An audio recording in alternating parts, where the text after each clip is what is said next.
Because you have to figure out what's going on before you make this arrest. But if I pull you over and I know you're a shitbag and I know you have a gun on you and I know you're going to come back on parole, I'm going to want to do that stuff quickly. I'm not going to want to de-escalate you. And you might be the type of guy that likes to utilize what's going on in the world today and go, you can't stop me. You can't do this. You can't do that.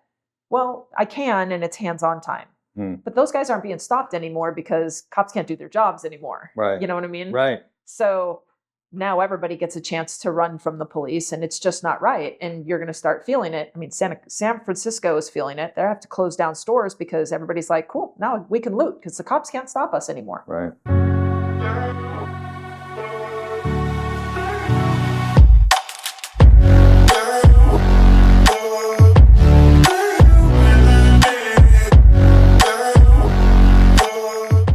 Can you introduce yourself for me, please?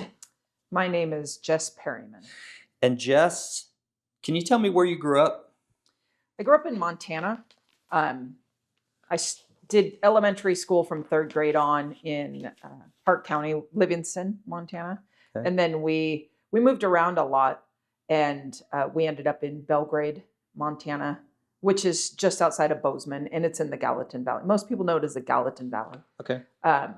And that's where I pretty much finished out high school, or junior high and high school, minus my junior year when I took off and went to Seattle for like 6 months and then came back to Belgrade. Okay. So before we get into you leaving for Seattle, tell me a little bit about how many brothers and sisters you have. How was your family life growing up? My mom was a single mom. And I'm substantially sized. I'm 6 feet tall and larger for a female, I guess you would say. And I'm the smallest in my family. My sister is 6'4". My little sister's around 6'2", I believe now. My mom was 6'3" until she started shrinking.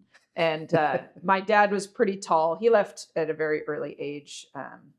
I came from your typical white trash criminal family. I had 2 brothers, an older brother and a younger brother, 2 sisters, an older sister and a younger sister. I was the middle child. Okay. How about growing up? Were you studious? Were you athletic? Give me both. I was a good student for the most part, and though I'm pretty sure my teachers always really liked me. I think they felt sorry for me.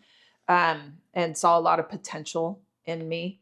I was very smart. I've always been very street smart because of how I grew up. But even without education, things come to me very easily. I learn things very quickly.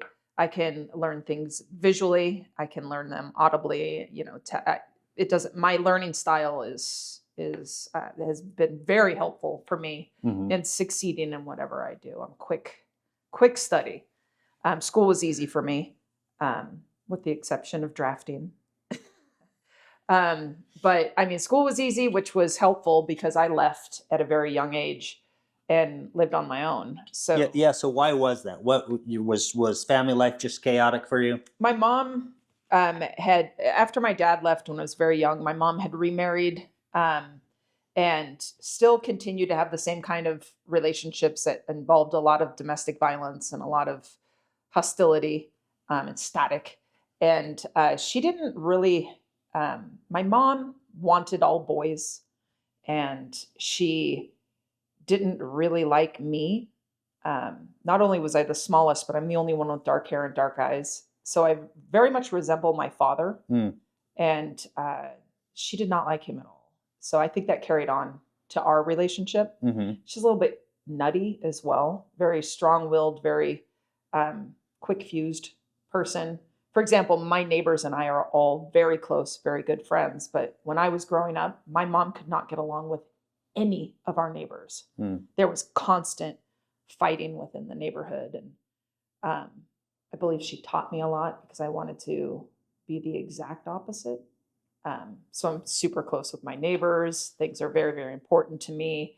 I'm not very violent. I can be, but I always choose something else as to not fall into those footsteps. footsteps, Yeah. which nobody does when they have that kind of, well, hopefully you either go one way or the other, right? You either become a total piece of garbage or you rise above and see that as what you don't want to be. Yeah. And that's what I did. So how about your brothers and sisters? Did they have, was there drugs involved? Was there, you and I obviously talked about this beforehand, but in terms of your physicality and later on becoming a police officer, um, was it, were there fights between brothers and sisters that you learned to handle yourself, or was it just kind of growing up in one? Okay. Yeah, we were very physical kids. We fought each other a lot physically. Hmm.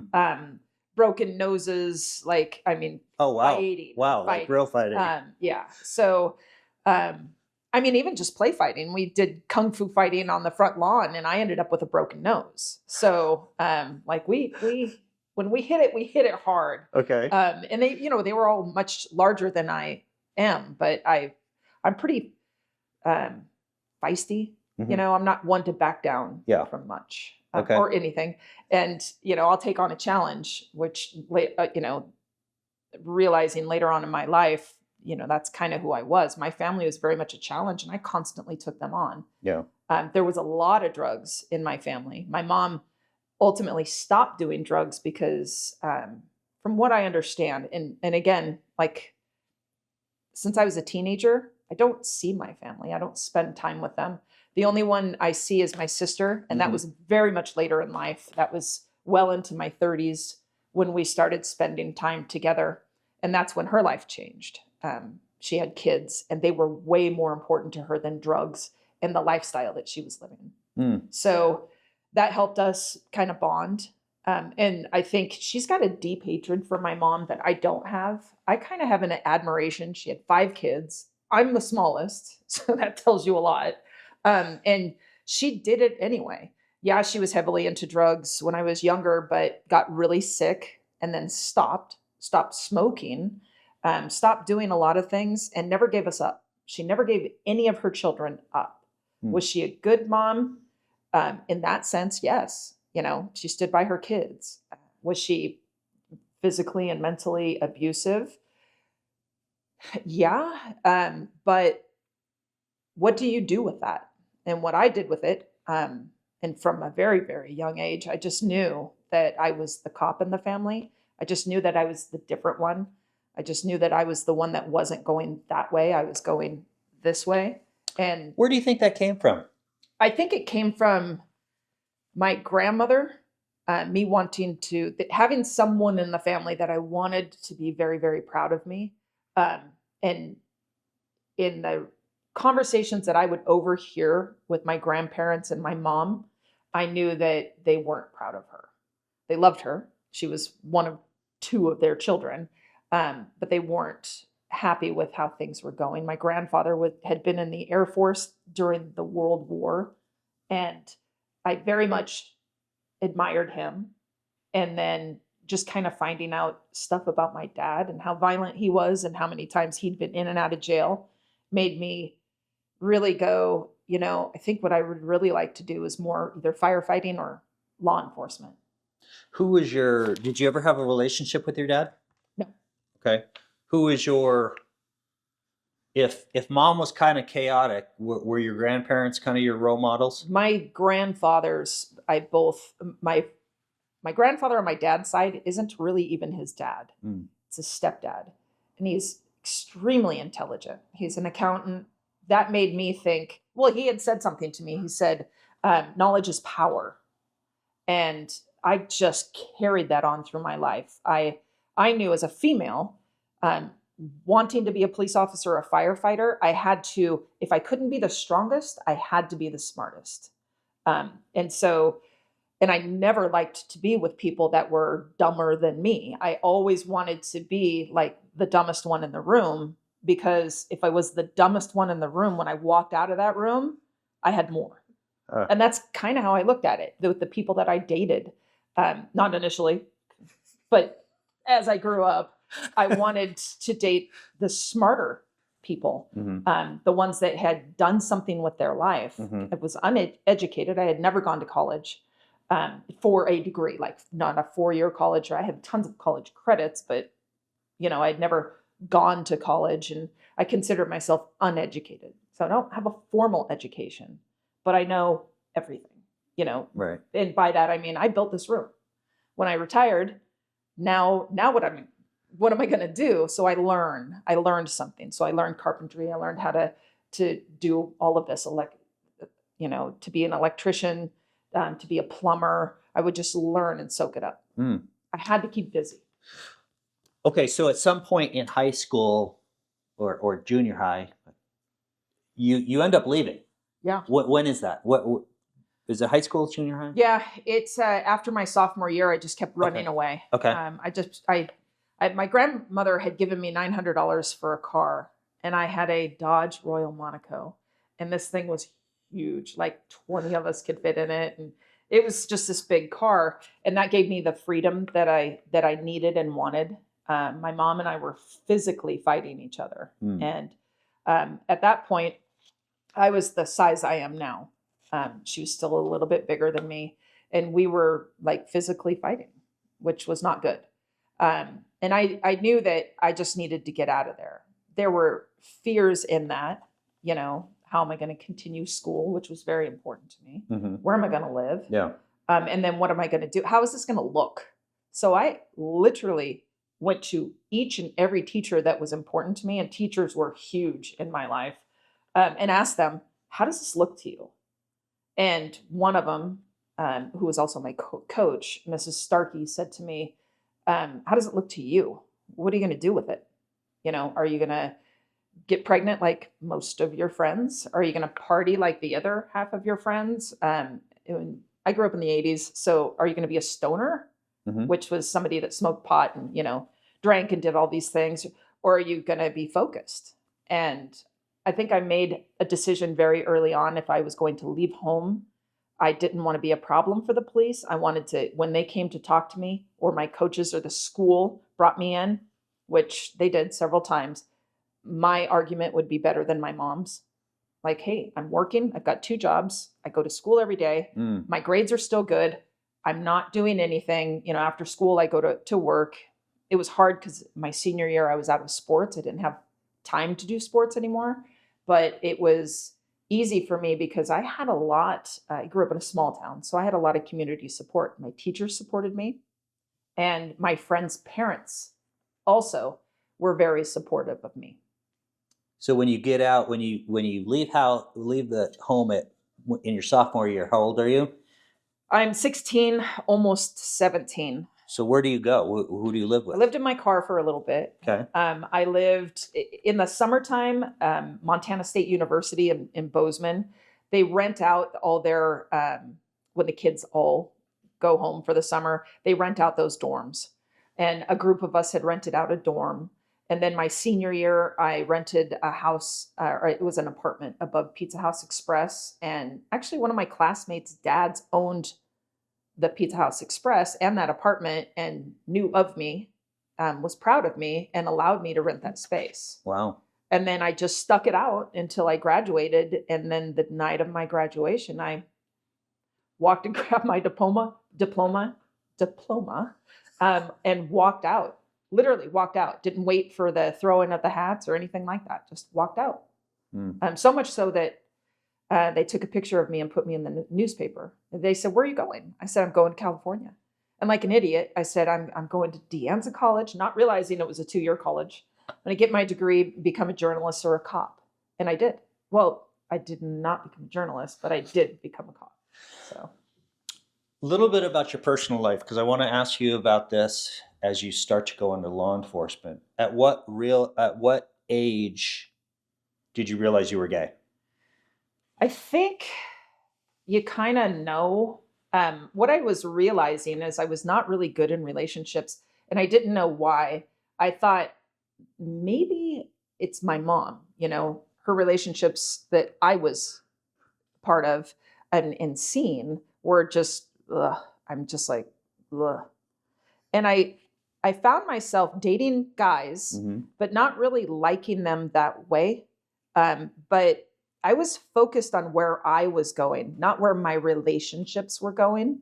And I realized that I was super, super close to a lot of my female friends, like overly close, like hurt when we would bicker. Not that I was attracted to them per se, but I just felt like that interaction for me was hitting closer to head and heart than being with a guy, which hit nowhere. It's just like, it just didn't. Right. Like, I wanted to pal around with them and like, let's go fishing, let's go shooting, let's go this, you know. And I'm close, very close to my male friends. I have a lot more male friends, I think, than I do female friends. And so I didn't really realize it until much older. Had I done a few things in my early 20s? Yeah, but I was a good 24 years old before I actually came out and said, yeah, this is what I want to do. Not secretly or anything like that. And prior to that, I'd only been with one person. And that wasn't really even a relationship. It was just a kind of an experiment type thing. Yeah. And I waited and waited, and, you know, working was more important to me. And getting where I wanted to go was more important to me than that. So at age 24, I kind of got that 20s. I need to party. Where do I want to party? I'd been going to all these straight clubs with my long hair and my tight clothing and everything, which was fun. But I was like, I don't really know if this is me. And then I got that job at San Jose as a dispatcher, cut my hair off, and got kind of different attention, met somebody that was gay and went, oh, okay. I was a little resistant to it. From Montana. I'm a Republican, pretty much always have been. I pretended to be a Democrat for a little while, but it did not work for me. I'm pretty conservative in my views. And I'm also I didn't really subscribe to a lot of and this is hard to say, but to a lot of the gay stuff. There's a ridiculousness to it that I think is completely unnecessary. And that's the parades and things like that. And, you know, I know that's not a popular opinion with people that are gay, but I don't care. I don't think there should be parades for anything other than the 4th of July and Halloween and these things that we can all celebrate together. Having a singled out parade and then because what happens, it gets ridiculous. Yeah. And it has gotten ridiculous. It's like me, I prefer things to be a little more classy, a little less vulgar. And I know these are strong words to say, but it's true. I mean, it's right there. You can all see it. It's unnecessary. It's vulgar, and you're kind of just cramming it down people's throats. And I don't care for that. Okay. Before I forget to ask you this, and I think I know the answer to this based on, you know, what you've said. Do you think you would have done as well or survived like you did in high school if you would have been in a larger city as opposed to a smaller community? No, absolutely not. I mean, and I've thought about that. I've thought, geez, am I strong enough in will? That's a nice way of me saying, am I stubborn? And I am pretty stubborn. I think I grew up pretty stubborn. If I lived where my grandparents lived, which is where I ultimately ended up, I went straight down to California. Okay. If I lived in California and all this was going on, would I have been susceptible to peer pressure, like hanging out with the wrong crowds, things like that? I don't know, because we had the wrong crowd in my school, and we had the right crowd, and then we had the in-between crowd. And I've always very, very much been, don't tell me who to like. Don't tell me, even with my friends, close friends that fight with each other. You know, I hate this person. I'm like, good for you. That's your battle. You know, I've always been that way. I like to fight my own battles, not other people's battles. And I do wonder, if it was on a larger scale, would I have succumbed to negative peer pressure and gone down the wrong road? I don't know. I feel like if I were in a larger city, it would have been down where my grandparents were, and I still would have wanted to make them just as proud as I did when I was up in a small town. Yeah.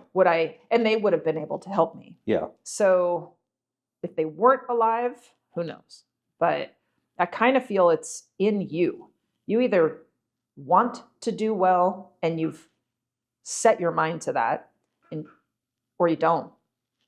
Or you want, I think I always wanted to take care of myself, which is probably why I would never have made a good wife. And I always wanted to succeed, not ride somebody else's success or support someone else's success, which is why I didn't get married until I was 50. Yeah. Like I really had no desire to support anybody's success but mine. Right. And that doesn't make a good partner. Yeah. And I think I knew that. And I think I waited until after I had retired and I had the ability to support somebody else's success that I finally did get married. Okay. So I wasn't marriage material until then. Okay. Okay, so you take off for California Yeah. with the idea that you want to go into journalism or law enforcement. Yes. What happened? You go down to Palo Alto. No, I went down and I stayed initially with my grandparents on my father's side. Okay. They gave me a room, and I, got a job immediately. And I realized, wow, this is harder than I thought it was going to be. I don't make a lot of money uneducated, and I just had to hoof it. I just had to get better paying jobs. I started out at Payless Shoes. Well, first I started out at McDonald's for like 2 days because that was familiar to me. I worked it when I was a kid or as a teenager, and that lasted 2 days. And I'm like, no, first of all, I don't make enough money. And second of all, no. And so then I went to Payless Shoes. They made me a manager almost immediately. 3 months in, I'm a manager of a store. So I did Payless Shoes for a little while because I was making fairly decent money. I was the boss. That made me feel good.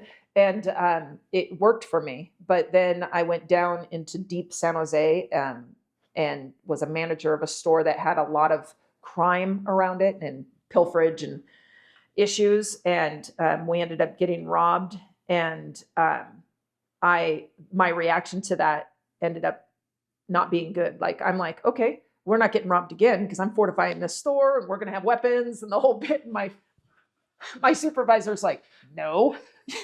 And I'm like, well, this is how it's going to, me being almost cop-like, no, this is not going to happen again. We're going to catch this guy. And, Yeah. And so I started realizing definitely at that point where I wanted to go in my career, which was definitely law enforcement. And, the cops were great that came to that. And I was watching them and I was, almost like a child emulating you. I was following them around going this, and I was realizing I could totally do this and probably should. Yeah. And then from that point, that was my path. And I ended up, of course, succeeding. Right. But, well, I guess you'd have to measure that success. But, so that's how that whole thing happened. Moved down to California, where crime is, and started interacting with police, either personally or watching it in my neighborhood and just going, yeah, this is what I need to do. This is exactly what I need to do. And it almost who I am. Like it felt really who I was. And as I got into law enforcement, even as a dispatcher, I started realizing how to deal with people and everything I almost grew up knowing how to do that because I had to deal with them every single, like dirt bags in my family every single day, difficult people in my family every single day. And I ended up being pretty good at it. And I ended up being really good at spotting a criminal. And I always used to joke and say, if they look like they could be related to me, that's how I do it. How do you do that? And I'm like, well, that guy looks like he could be related to me. We need to talk, and I ended up, it just seemed pretty natural to me. Mm-hmm. But your first foray into law enforcement is you become a dispatcher at Palo Alto. Yeah. No, San Jose. San Jose. Yeah. How do you get that job and what leads you to be a dispatcher as opposed to, hey, I just want to apply to be a cop? So I didn't have enough college credits for the police departments that I was applying to. Okay. San Jose needed 40 credits. Santa Clara, you needed, also college. And the departments around where I was living required some college credits. So I thought, you know what I'll do? I'll do some sort of law enforcement job, and dispatching came up. So when you research it, you see the job openings. And it was interesting because it was the 90s. And in the 90s, those job openings had anywhere from 6 to 1,200 people applying to them. When I applied to be a San Jose dispatcher, there were like 600 to 800 applicants. They used the convention center for the testing because there were so many applicants. And they only had 13 positions when I was hired. And so out of 600 to 800 people, I can't remember how many, probably somewhere in between that, I was chosen, one of 13 people chosen. Uneducated, not even from California, but I could type really fast because, let's face it, if you're born in the 80s, you're learning typewriting skills in school. And so I was a fast typer. And also I learned very quickly. I absorb, I memorize really easily. And so Timecodes and laws and stuff, I read them, I know them. And that helped me. Yeah. And then I started, when I was a dispatcher, I got that all on my own. Went through all the testing. I was worried. I was like, when I was taking the background, I was like, they're going to find out where I came from, like who my family is. How do I explain that? But I didn't lie. And I think that's what helped me. I didn't lie. And when they asked me, well, how do you feel about that? I said, well, I'm not bitter. I feel like it made me decide I wanted to go that way instead of that way. Yeah. And, so that's my course. And they hired me, which I was, to this day, like, San Jose is end all be all, the world's best police department, the world's best dispatch center. I mean, no matter where I went after that, even though I was a cop in Palo Alto, San Jose is still number one. San Jose is the best. They have the best cops, because they gave me my start. Yeah. And I didn't get hired on as an officer there. I didn't apply there, actually. I went. Why not? Why not? Because my captain at the time, Pat Dwyer, had just gotten chief of police in Palo Alto. Oh. And I was 13 credits short to even apply in San Jose. But Palo Alto didn't require any college. And I thought, that's weird. Stanford's there. But they didn't require any college. They had kind of a rigorous hiring procedure, but college credit wasn't one of those requirements. So I applied for Palo Alto and got it. How old are you? I was 28. 28, and you. Okay, so let's talk a little bit about 28, starting out at Palo Alto. What kind of training are you getting back then? So we did 16 weeks in the academy. Okay. 20 weeks in the academy? 18? 16.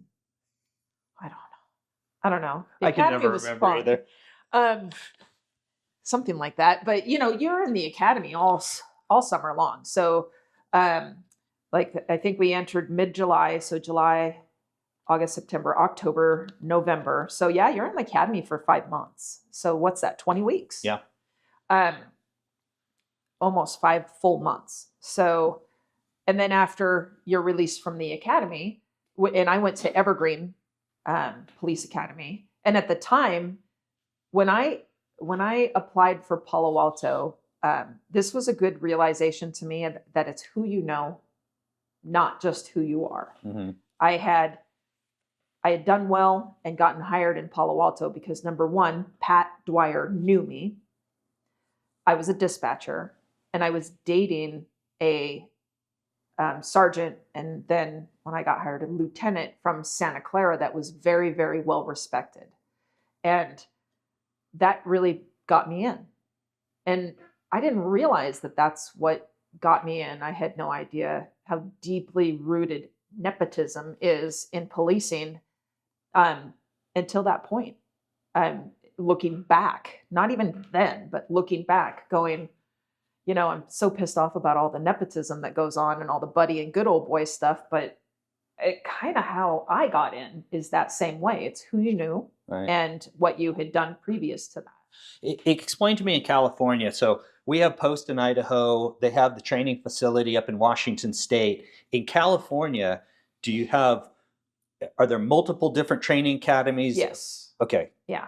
So I had San Jose does their own training academy, but they do it at Evergreen. Evergreen had a training academy program. You know, the Chippies have Sacramento that they send all the Chippies to. There was one in San Mateo or on the peninsula there. There was another one.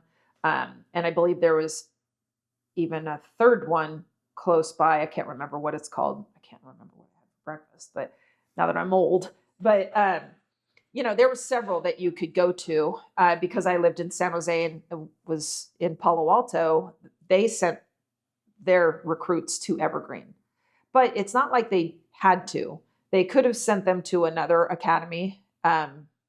It just, I think they look at cost, they look at how far away it is, and then they look at what their relationship with that academy is as well. Okay. You know, like if I'm Palo Alto and somebody at Evergreen pisses me off for whatever reason, you know, I'm going to send them up to San Mateo instead. That happens a lot in police work too. Okay. So I went to Evergreen. Okay. And at the time I was going to Evergreen, I was one of the oldest, if not, of the students. I mean, I was 28. I had already done 2 full years of dispatching, and I was kind of just being followed around by a pretty large group of my academy class. I was, you know. At that time, how many females are in your academy class? So there's probably 6 of us. There was 7. Out of how many? Out of 38. I think there were 38 of us. Okay. Somewhere I have a list of all of them, but there were very few females. There was maybe 7 of us. Okay. There were 8. One of us got canned almost immediately, and she was a train wreck. Like literally, we'd be standing in formation, and it's funny.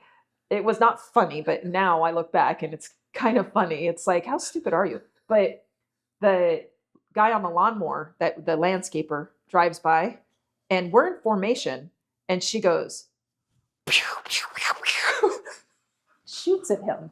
And I'm standing in formation going, what just happened? And that was one of many things that she had said. She was very gruff. Like, she was bigger than me.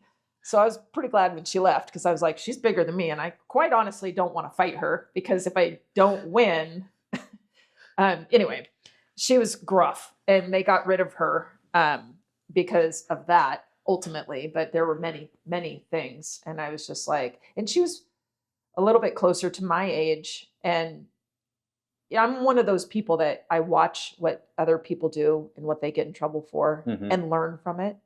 I don't think she was ever that kind of person. I think she just did what she wanted to do and didn't learn from anything. Yeah. So, yeah, they got rid of her. So. Okay, so you get out of the academy. You obviously have an FTO program. Yeah. Once you get on your own, is there any element of fear for you? Oh my God, I could not wait to get on my own.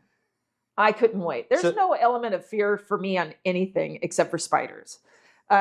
I couldn't wait to get on my own, to the point where even though I had an FTO, I didn't really care. I actually spun my car on the freeway to go all the way around with my FTO, Jeff, in the seat next to me. And he was just like, don't ever do that again. And I'm like, well, we got to go the other way. And I just didn't care. I was one of those recruits that would jump out of the car before my FTO, that would walk up. Like when we were doing scenarios in the academy, I loved it. Like, I am a confrontational person. And I know confrontational is not it's not a positive word to a lot of people, but to me it is. Like, I had no fear. I had no problem talking to somebody. I had no problem walking up to a car. My scenario marks in the academy were brilliant. I mean, like, what is she doing here? Or is she a recruit? Because I have no problem talking to people. I never have. In small towns, you all talk to each other. Yeah. In the city, you're all everybody avoids each other and everybody's about themselves. And in a small town, it's not like that. We all talk to each other. We wave to each other. Which is interesting. Which is interesting because growing up, it seems like this small town thing has followed you, and it's served you well. Yeah, I mean, I retired not well. I mean, I retired at a PTSD retirement. Yeah. I went out on a psych because I was just done, and like done in many, many ways, but just done. And it's not that my career was tragic. It was, but it was not just that. It was policing in general and how things are done, the corruptness of it, and then the tragic things that you have to deal with. And it just got to a point where I had seized. Like I'm like, I can't do this another day. Someone's going to get hurt if I'm standing next to them because I can't do this another day. Yeah. And ultimately, I ended up getting retired out on a PTSD. Yeah, and I want to talk to you about that. But after that, stayed in California as long as I could tolerate it, and then just burst there and said to my partner at the time, who's now I'm married to, I got to go. And if you're not coming, it's been nice being with you. Yeah. But I'm out. Yeah. And I tried to go home, but I couldn't afford Montana. Then I ended up here, and it was the best thing that ever happened to me. I'm a huge part of this community. Everybody knows me, regardless of the fact that I'm gay, regardless of the fact that this is a red state, it's Idaho, it's conservative, regardless of, the fact that I'm from California, which is kind of a taboo thing here. I'm heavily involved in the school. I'm a coach. I'm a relief PE teacher for the middle school. And I go to all the events. I'm very, very close with my community. And I think I needed that. I think that's what made me a good law enforcement officer, because that was my mode when I went out and dealt with things. And it definitely kind of saved me after I was done. Because when you're done, that's a really staticky area, or it was for me, because there were several times where I was not just done with law enforcement. I mean, I was just done. Yeah. I was just done. Yeah. And I moved here and I wasn't done anymore. I was just like, oh, okay. All right. This is good. Yeah. Okay. So Palo Alto, I know you and I talked before, and you had used a term, and I can't remember what you said, but describe Palo Alto Police Department for me. Palo Alto Police Department. They were almost 50% women. It was almost 50-50. And it was the weirdest thing, because with as many women that worked at that police department, I've never worked in a profession like policing, where the women pretend to support each other, but absolutely do not. Absolutely do not. They tout it, they wear t-shirts that say it, and they do the exact opposite. Push comes to shove, they do the exact opposite. I think you described Palo Alto as you weren't a white suburban cop. That's what you did. You didn't want to be a white suburban cop. You were definitely a white suburban cop. Okay. And it was weird, but because Palo Alto, the department itself is very diverse. Lots of women, lots of people that were Black, Hispanic, Asian, white, lots of different kind of people. They would allow you to have longer hair. They would allow you to have beards. They wanted to appear very diverse, but they were in a very, very white, non-diverse community. It was a college town that a lot of diversity filtered through. Sure, I guess if you can say that about an Ivy League school, which you probably can't, but it was weird. It wasn't diverse at all. I didn't feel we were border patrol. Yeah, so there was a lot of like answering, hey, so-and-so left his sprinklers on. And or these newspapers are out, this person left their, we were basically going to a lot of alarms and doing border patrol, making sure the right people were in the right neighborhood, and making car stops and, having to decide whether or not to give this person a ticket based on who they are. which goes against all your academy training Right. and all that they tout. And they tout a lot of that, but it's not really true, you know? So you had mentioned, and I've heard this term a lot, but you describe yourself as a shit magnet. Yeah, Sam. Shit attracting magnet. Okay. I swear. So as a Sam, tell me in Palo Alto where you're going, okay, hey, the newspaper's out or the sprinklers have left on. How do you get involved in the shooting? What ends up happening? I was one of 2 female cops. There was another one, Natasha. She was another Sam. And she had gotten hired on a couple of years before me. And I really I loved the way that she did policing. She was a quieter, less in your face person than I am, so it worked really, really well for her.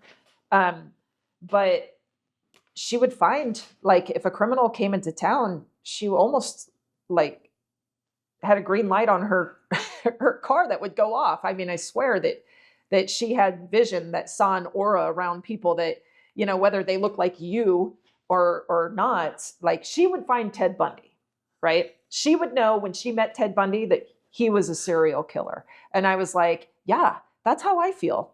I feel like I know, you know, and I did. I had a lot of the same skill set she had. She was just more refined and a little less in your face about it, which made her awesome. Yeah. And I was more of a, like, I don't have to jump over the fence. I'll go through the fence at you, you know, so it was a little bit more gruffer. Yeah. But everywhere I went, I would find it. If there was a carjacking, they would pass right by me. I was just this shit attracting magnet, which is a lot what she was. And I was that way my whole career. And I think it was because of how I grew up. I knew where to go and where to spend my time, right? So if you're driving down the street, you can spend your time in a place where nothing happens, or you can spend your time in a place where everything happens. Well, even if I tried to go where nothing happens just to have lunch, it would happen right in front of me anyway. So it was just kind of that luck, which, as you know, with cops, ends up not being luck. Yeah. It ends up being something tragic in your career that when it happens over and over and over again, and eventually you become mixed in, that's where shootings happen, et cetera. It ends up, you know, taking its toll. Yeah. And eventually, years and years later, it did. Yeah. So can you talk about the shooting? Which one? The one in Palo Alto. The one in Palo Alto was, it was weird. I can talk about it. It's all, you know. Yeah, I read a whole out bunch there. of stuff. Yeah, it's all on the internet. And I was a very, very young cop. how old? It was in 2002, so I was 32, and I had only been cop, you know, since 99, really. So Okay. 3 years. And I was actually not even on patrol. I was in a tie and my full uniform. I had court that day. And I met a commander from Santa Clara that was getting some dental work done. She said, "Hey, I'm getting dental work done. You want to meet for coffee?" And I said, "Yeah, I'm at lunch from court. They're not calling me back yet. So let's go have coffee." And I was testing at the time to be a motor officer. So we're having coffee, and this woman comes up to me and she hands me a piece of paper. And it was a car that was parked in front of her house on Stanford Boulevard that had been there forever. And she goes, I don't want to bother you. I understand you're having coffee. And I looked at it and I go, okay, well, as soon as we were done with coffee, I went up to take care of it. I was either going to tag it and get a stat, or I was going to find a stolen car. Yay, right? So she basically reported some sort of funky car to you. She'd given me a note. Okay. And so I drove up and I was running this car and I was going to tag it when a radio call came out from Stanford Police.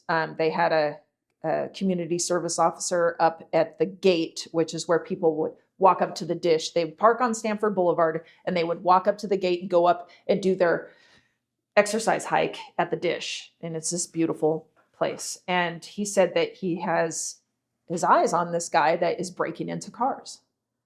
And I'm all, I'm right here. I was literally a half a block away. How I was treated after it was horrible. Like I had caused the entire thing. And that's how Palo Alto handled it. Yeah. So how are they blaming you for it, or how is the world coming down on you on that kind of incident? Especially if they're interviewing you, you tell them exactly what happens. What's the rationale? I think the rationale is inexperience. They had not had an officer involved shooting. And, you know, I had spoken to the sheriff and I had spoken to my own chief. And both of them told me that it was inexperience. The sheriff, Lori Smith at the time, said I deserved a medal. Here I am. I could have just left. I could have just went, not my paper. You know, it's car burglaries, not my paper. I don't know how my department thought I would know how that was going to go down. But I think what their thing was very gender bias. I think if a guy had been involved in that, he would have been hailed a hero. But I was hailed as a cowgirl. I was hailed as someone that, because of my success in finding crooks to that point, I think I just caused way too much for them to wrap around. You know, I was like, what did you do to cause this? Whether that's how they felt or not, that's what they were saying to me. My own police department. It's really weird to me because to me, and I just look at it from an outsider, I'm looking at a female officer who's doing a great job, finding crime, doing all this stuff, happens to get in this unfortunate incident. I would think Palo Alto would be lauding you. No, Palo Alto was the safest place in the world to live. No crime means good. Crime means bad. You know what I say years after, I still say this. I potentially lowered the property value. Let's face it, gajillion-dollar homes. Yeah. You know, this is the street that there was an officer involved shooting on. Mm-hmm. Well, you know, Palo Alto didn't have any of that. Yeah. So, and Chelsea Clinton was going to college there at the time. So the Secret Service was present. And they wanted to know what was going on. I don't think they cared. I think they, you know, here, handle this. I don't know. I wasn't privy to any of that. I was pretty much ignored for 6 months after that. I was home on leave and ignored. The grand jury happened, and you know, that was an experience for me to relive it. And you know, now I think I've forgotten more than I even remember of it. Such a traumatic event like that, and I've literally forgotten more than I remember about it. So tell me about how that traumatic event affected you. Obviously, you're going to have all this stuff that happens that we're going to talk about that cumulatively adds up to you, basically, you know, PTSD. At that time, very first really traumatic event, is Palo Alto offering you any counseling? Nope. So no counseling at all? Nope. I went to counseling on my own. Okay. They did let me know that, oh, you know, we have this EAP, this counseling stuff that you should use. Mm-hmm. And in order to come back to work, I had to go to some of their counselors, but that was just for a fitness for duty. That wasn't offering me any kind of help to get through what had occurred. Right. It was a shitty thing. Nobody wants to take somebody's life over theft. Now, I found out much more about this suspect. Mm-hmm. That my department didn't tell me about at all. At any time, my department could have said to me, by the way, this guy's a really bad guy and he's involved in home invasions, you know, carjackings, etc. They said nothing like that to me at all. They legitimately made me feel like I had done something wrong. Like I had just violated everything, and their process. That's why it's interesting. I learned at that point how very, very differently women are treated versus men in policing. That was my first experience.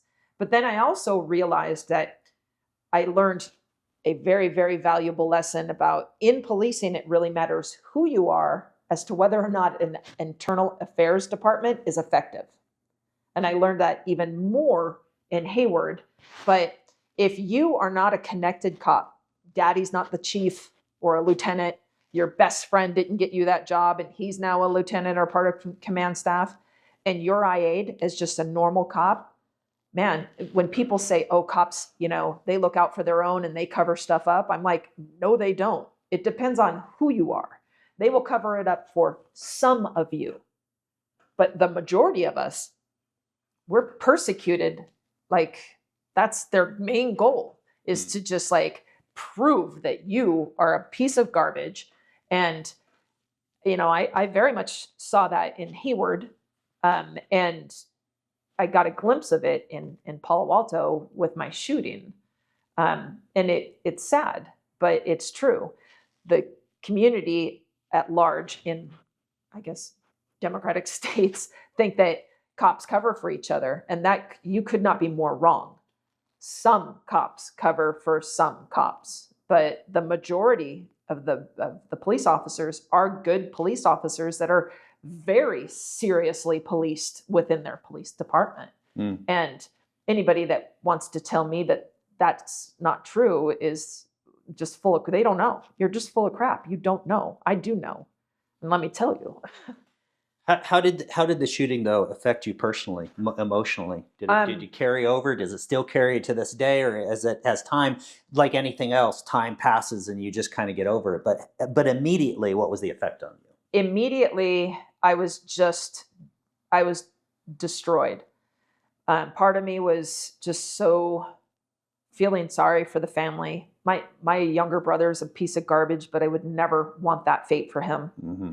Though I know that he would probably bring it on himself. I felt bad for his family. But the biggest thing with me is I just had no support, none.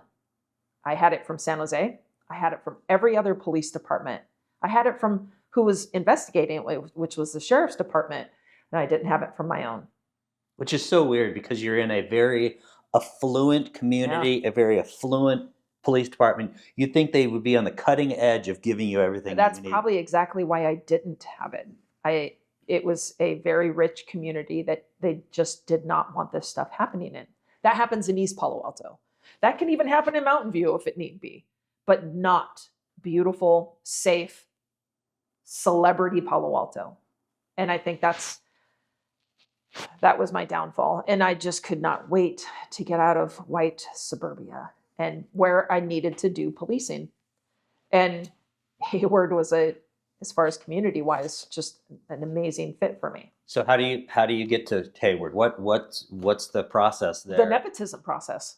Okay. I had a buddy over at Hayward that was about to be a lieutenant, and he was very, very good friends with my ex-girlfriend at the time, but my ex-girlfriend and I were still very, very close, and he got me in. But you also told me the story of why you decided, or, obviously the shooting and everything else, but it was a thing where you got to know the Hayward guys. Yeah. And so you'd get on the radio with them. We'd get on the phone. I'd get on the phone with Mark, and he'd be all, "What you doing?" And I'm like, "Well, let me tell you, I'm making sure that these sprinklers go off so that I can walk safely down the walkway, pick up the newspaper, and throw it over the fence so nobody thinks these people aren't home." And he's laughing, and he's like, "Yeah, I'm chasing a 211 car over the bridge right now," which is a robbery. And I would just listen to these stories and just go, this is what I want to be doing so much, but I can't. Especially, I came back to Palo Alto after my shooting for a good 4 months, and I did nothing. I mean, that just didn't do anything because they didn't want you to do anything. Well, that, and I was just, nope, I am not. I will go where you send me. I will take that paper, and I am no longer looking for, Charles Manson in this midst. We were having rapes and things. Crime was picking up in Palo Alto, and I'm just like, which is truly shitty, because a good officer who's out looking for crime and dealing with stuff, and all of a sudden you're like, I'm done. I'm just. Well, isn't that what's going on today? Yeah, that's exactly what's going on today. Yeah, 100%. So. Okay, so when do you start with Hayward then? So I start with Hayward in 2002, but not until December. Okay. So it was kind of like my Christmas gift to myself. I was actually hired on my birthday, which is in November. And then I started in December. And my first couple of years in Hayward, are just, they're the best years of, like, Hayward is the worst experience of my life, but it was also the best experience of my life, if that's even possible. Mm-hmm. Hayward is an amazing city with amazing people. You have crooks going through Hayward and people that deserve to be protected from them. You know, just salt of the earth people, of all different, you know, races and whatever. Mm-hmm. And just a super, like, a community, you know, people that are involved.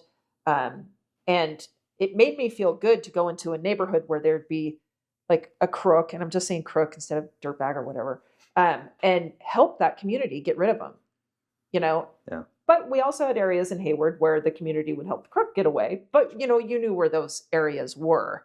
And Hayward to me was just, it was policing. It was policing. So where is Hayward? Hayward is south of Oakland. Okay.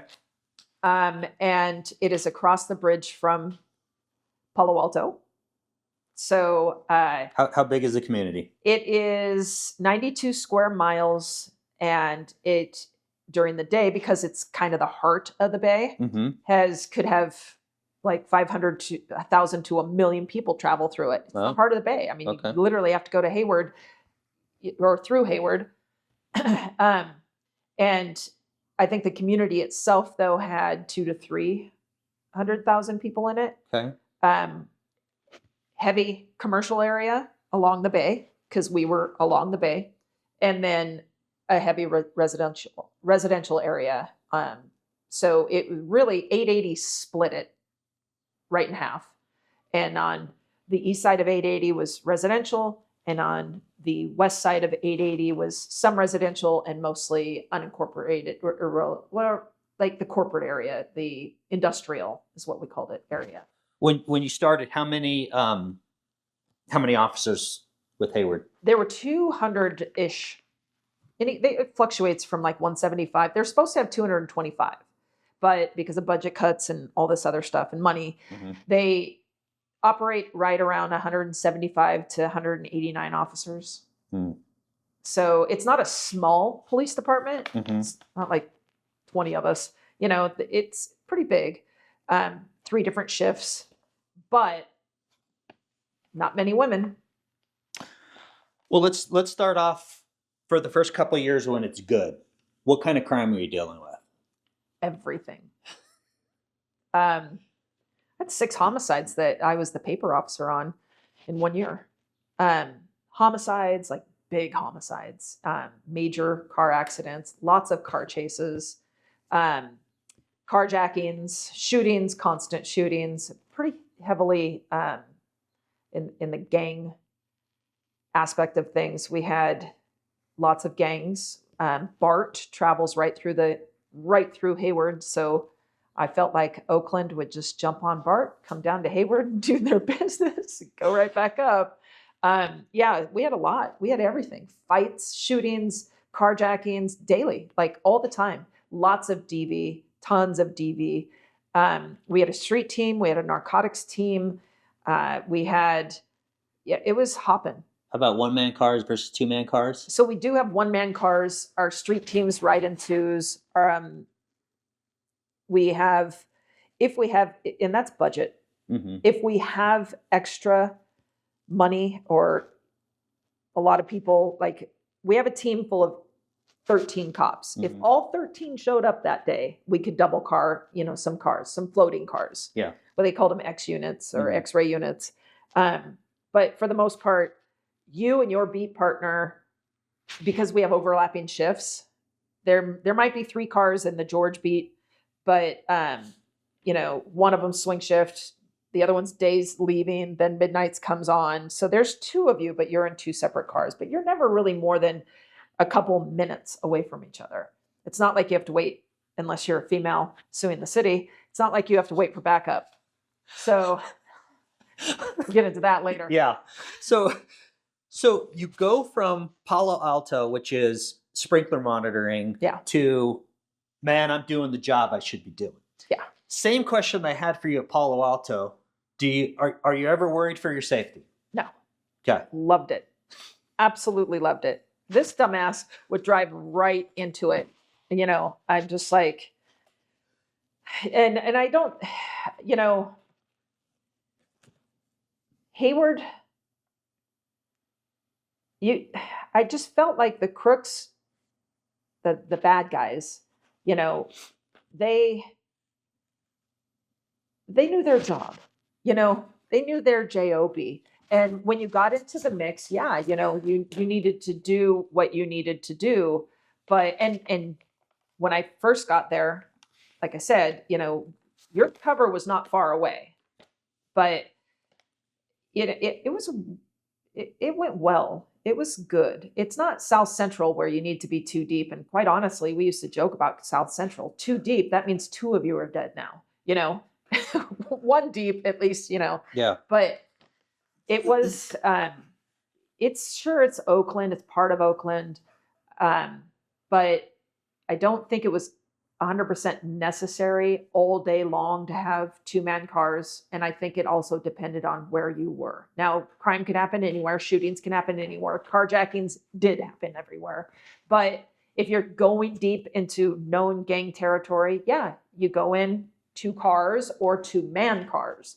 But if you're not, and you're just, if you're patrol and you're going from call to call to call, you wait for your cover, you know where they're at. We had computers by then, so you knew, even though they never worked, and it was incumbent upon your beat partner to get there. Get there. And they did. I've asked this of other female officers. What was your interaction or your take on how criminals viewed you? Did they have a little bit of respect for you because you were female, or they had less respect for you because you were female? It would depend on who you were dealing with. So if you're dealing with like an Aryan brother, skinhead, piece of crap, white supremacist, they don't have respect for anyone, but I found that if I were dealing with a black suspect or a Hispanic suspect, that I got more respect. Maybe they were thinking they could get away from me easier, but their treatment of me was better because, well, let's face it, Black moms and Hispanic moms, they don't put up with any crap, Yeah. And that helped me. That did. I thank the moms. I do. Yeah. I thank the moms. Did they think they could probably take off easier with me? Yeah, I'm sure it passed a couple of minds that they could probably take off, and some tried.